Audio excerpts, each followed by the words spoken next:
Welcome to Life Stories, where real-life tales of bravery, resilience, and hope unfold. Today, we bring you the incredible story of a young girl, Lily Thompson, whose silence after a traumatic abduction attempt leads to an unexpected source of justice. With the help of her loyal therapy dog, Rex, Lily communicates in a way no one expected, uncovering a web of deceit and helping to reveal the truth. Join us as we delve into this remarkable journey of courage and the unbreakable bond between a girl and her dog.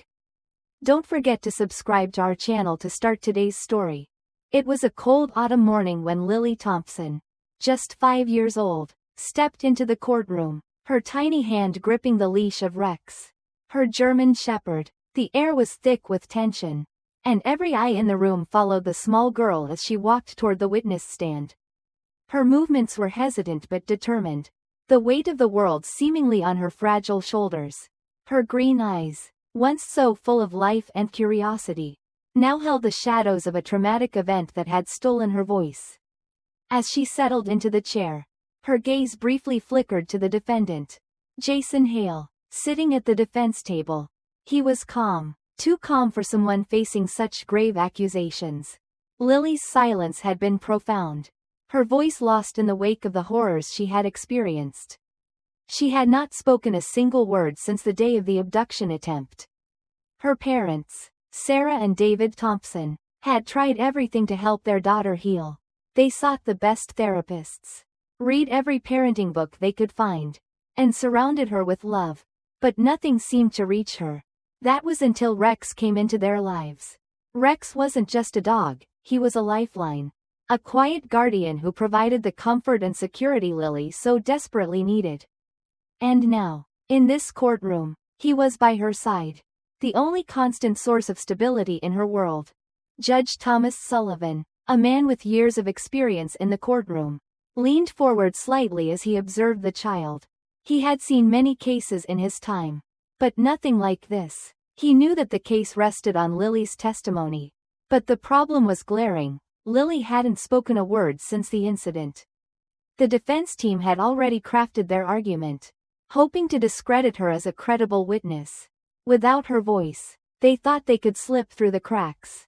But there was something about the way she looked at Jason Hale, the way her small fingers trembled as they clutched the leash, that told a different story. The courtroom was unnervingly silent. Lily's fingers twitched, just the slightest movement, but it was enough. Rex's ears pricked up instantly, his body rigid with alertness. The low growl that rumbled deep in his chest was a sound of recognition. It wasn't just a trained reaction, it was something primal, something instinctual. Rex knew something that no one else in the room did, something that even the most experienced detective could not see. And that moment, that brief flash of recognition, sent a ripple of unease through the room. Whispers began to spread among the spectators. Some puzzled, others fearful. There was something in the way Rex reacted that felt too significant to ignore. Judge Sullivan's hand came down hard on the gavel, the sharp crack echoing through the room. "This court will take a 15-minute recess," he declared, his voice unusually urgent. He turned to look at Lily, her small frame now pressed against Rex, the dog's large body offering her a sense of protection. In that moment, the judge knew that something profound had just occurred. He needed to understand what it was before the trial could proceed any further. Outside the courtroom, Sarah Thompson knelt beside her daughter, her hands trembling as she smoothed Lily's curly hair. "Sweetheart, are you okay?" she whispered. But Lily didn't respond. She didn't need to. The grip on Rex's leash tightened as she pressed her tiny body into his side. Finding solace in the presence of her faithful companion, Sarah felt a wave of helplessness wash over her. Her daughter, once so full of life, was now a shell of the girl she had been. Detective Mike Jordan, the lead investigator on the case, watched from a few steps away. His years of experience had taught him to trust his instincts. And right now, his gut told him that something had shifted. "That dog knows something," he muttered to Judge Sullivan, his voice low. "I'd bet my badge that Rex recognizes Hale from somewhere." Judge Sullivan exhaled slowly, his sharp blue eyes narrowing. "Then we need to find out where." Back in the courtroom, the defense attorney, Michael Graves, sat with a furrowed brow, trying to make sense of what had just transpired. Jason Hale, who had been sitting with an air of smug confidence, was now visibly uncomfortable. His fingers drummed against the table nervously, and for the first time in the trial, his mask of composure cracked. He had not anticipated the dog would become an issue. He hadn't considered Rex as a threat to his carefully crafted defense. But now, he realized that the dog might be the key to everything. As the recess continued, Judge Sullivan remained seated, his mind racing. He had seen many things in his years on the bench, but never had he seen a therapy dog react with such undeniable certainty. What had Rex recognized? What did it mean for the case? He couldn't shake the feeling that the answer to that question would change everything. The 15-minute recess passed in an almost surreal hush, the weight of the moment hanging heavy in the air. As the courtroom slowly emptied, the spectators whispered, the murmurs of uncertainty growing louder. Something had happened in those few seconds, something no one could quite explain. The presence of Rex, a dog trained to support, had now become central to the case in ways no one had anticipated. But what had he recognized? And how did it tie into the man sitting at the defense table? Jason Hale? Outside in the hallway, Lily remained nestled close to Rex, her small hand still tightly gripping his fur. Sarah Thompson, her mother, knelt beside her, offering what little comfort she could. She had seen her daughter's trauma firsthand, the withdrawal, the silence that enveloped her like a suffocating fog. But now, something had changed. Her little girl had communicated something, albeit without words, to the dog, and the dog had responded. It was subtle, yet the impact was undeniable. The courtroom had felt it, as had the judge, and now there was a lingering sense of anticipation, as if they were all standing on the precipice of something momentous. Detective Mike Jordan, who had been working tirelessly on the case, stood a few paces away, his keen eyes observing the scene. He had spent decades chasing down criminals, piecing together the smallest fragments of evidence. But this was different. Rex was no ordinary dog. His training was impeccable, his instincts sharp, and in that brief moment, the dog had reacted as though he knew something that would take them deeper into the mystery. That dog's more than just a companion to the girl, Detective Jordan murmured, almost to himself. I've seen a lot of cases in my time. But this is different. Judge Sullivan, still seated in the courtroom, his gavel resting lightly in his hand, exhaled deeply. He knew the case had taken an unexpected turn, one that could alter the entire trajectory of the trial. His thoughts were racing, his mind piecing together the fragments of the puzzle. He had seen Rex's reaction, the growl, the tension in the dog's body. It wasn't just instinct, it was recognition. But recognition of what? Or who?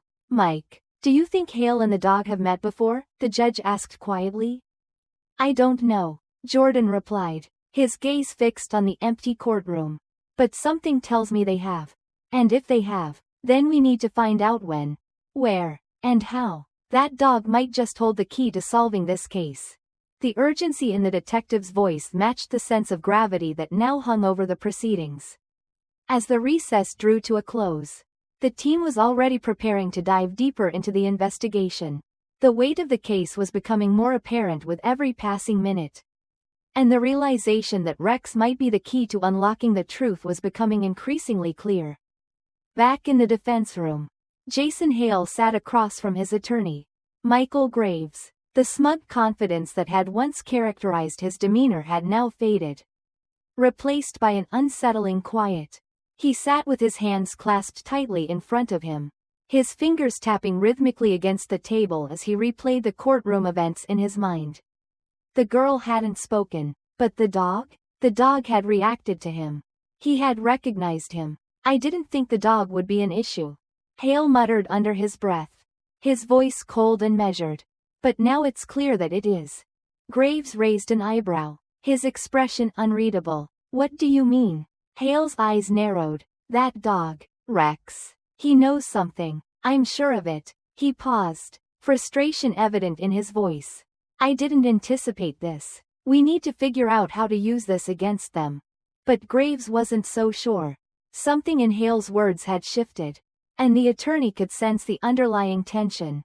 The once confident defendant was now rattled. And if there was one thing Graves knew, it was that rattled defendants made mistakes. Meanwhile, back at the courthouse, Judge Sullivan was still deep in thought.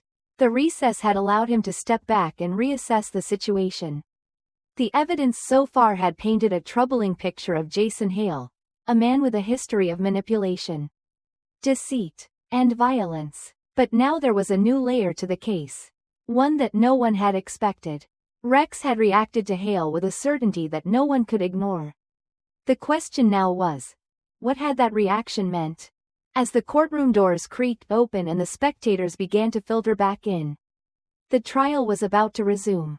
The tension was palpable, and in that moment, everyone knew that the search for truth was far from over. The next steps were crucial, and the clues they were about to uncover could change everything.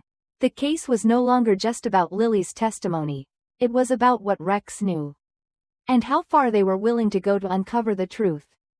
The courtroom was filled with the murmurs of anxious spectators as the recess came to an end. The atmosphere was heavier now, thick with the promise of revelations. No one knew exactly what had happened during the break, but it was clear that something had shifted. The defense, once so confident, was now on the defensive, and the prosecution was ready to pounce. It was as if a new layer of truth was beginning to peel away, revealing what had been hidden beneath the surface all along.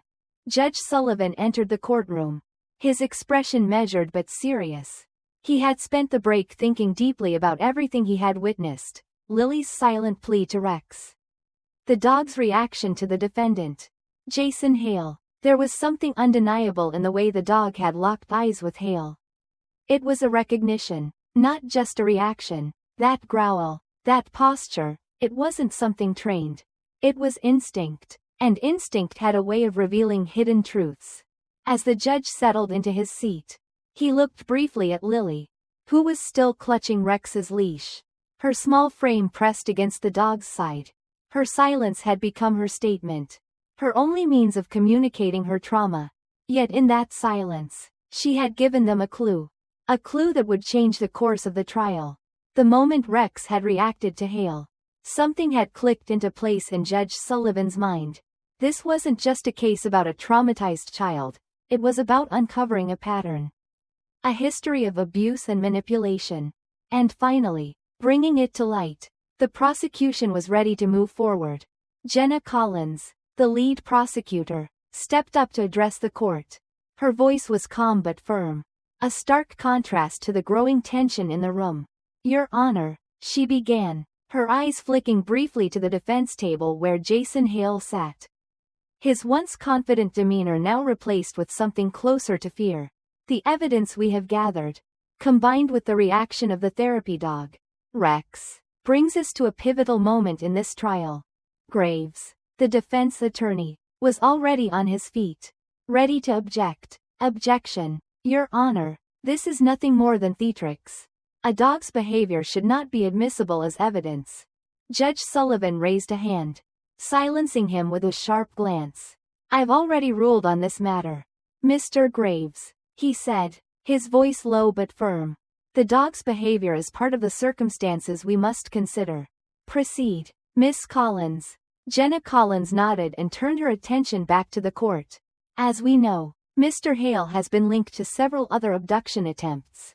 But until now, we lacked the evidence to definitively connect him to those crimes.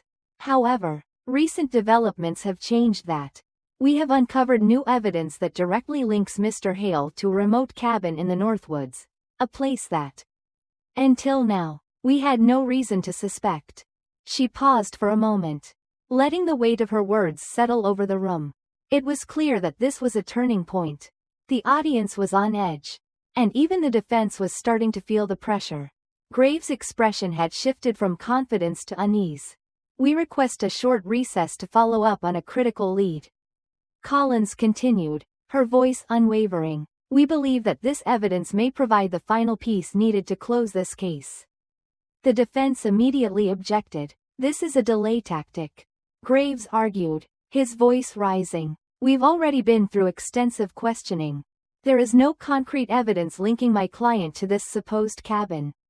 The soil samples are circumstantial at best."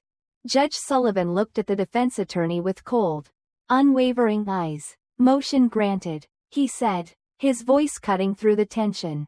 "The prosecution has 24 hours to investigate this lead. Court is adjourned." As the courtroom began to empty, Detective Mike Jordan and his team sprang into action. They knew that they were on the verge of uncovering something significant. And this was their chance to finally break the case wide open. Rex, still by Lily's side, was a constant presence, his role as her protector now extending to helping unravel the mystery. The team arrived at the cabin by early afternoon, a place that seemed frozen in time. The surrounding trees whispered with the wind, and a thick layer of dust covered the porch. Yet, faint footprints leading toward the back door suggested that someone had been there recently. Rex was the first to react, his body stiffening as his nose twitched with keen intensity. "This place is wrong," Mike Jordan muttered as Rex paced anxiously at the threshold. His ears perked and his muscles coiled like a spring. It was clear to everyone that the dog knew something they didn't.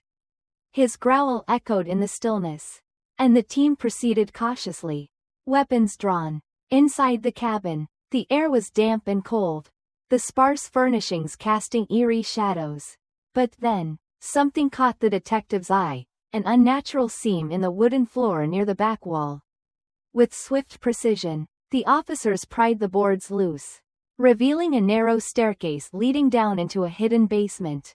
The cold air from below seemed to seep out, carrying with it the unmistakable scent of something dark. Something wrong. As they descended into the basement, the dim light revealed a horrific sight: children's belongings, old toys, a faded pink backpack, and in the farthest corner, chained but still alive, was a little girl. Her face was pale, her clothes ragged, but her eyes, when she saw the officers, filled with tears of recognition and relief. Rex, ever vigilant, strained against his leash, whining as if sensing the suffering the child had endured. Mike Jordan rushed forward, unlocking the chains, and scooped the girl into his arms. "You're safe now," he assured her, his voice soft with empathy. The nightmare had ended for this child. But the trial was far from over. As the trial neared its conclusion, the courtroom was filled with an overwhelming sense of anticipation. The rescue of the young girl from the hidden basement had sent shockwaves through the proceedings. And the once confident defendant, Jason Hale, was now visibly shaken. The prosecution's case had been bolstered by new evidence, including the soil samples that linked Hale to the cabin, and the testimony of the rescued girl, who could now speak of the horrors she had endured. Lily Thompson, still holding Rex's leash tightly in her small hand, remained a silent yet powerful presence in the courtroom. Her eyes never left Hale, her unwavering trust in Rex's ability to help bring the truth to light now palpable. For the first time, the weight of her trauma seemed to lift, even if only slightly. With Rex by her side, she had helped unearth the truth, not through words, but through a bond built on empathy and understanding. In the final moments of the trial, Hale's composure crumbled entirely. As the evidence mounted against him, he turned to his lawyer, muttering something frantic. His calm facade shattered as he whispered, "I want to change my plea." The room fell silent. Judge Sullivan's voice was firm as he asked, "Are you stating that you wish to plead guilty?" Hale's voice cracked as he nodded. "Yes," he said, his shoulders sagging with defeat. The trial ended abruptly, with Hale sentenced to life in prison without the possibility of parole. The justice system had prevailed. But the real heroes of the story were not the lawyers or the detectives. It was Lily, the brave young girl who had found her voice again, and Rex, the loyal dog who had never given up on her. As the courtroom cleared, Lily whispered softly to Rex, "Thank you," her first words in weeks. And her parents wept, knowing their daughter was slowly finding her way back to the world. Don't forget to subscribe to our channel for more incredible life stories.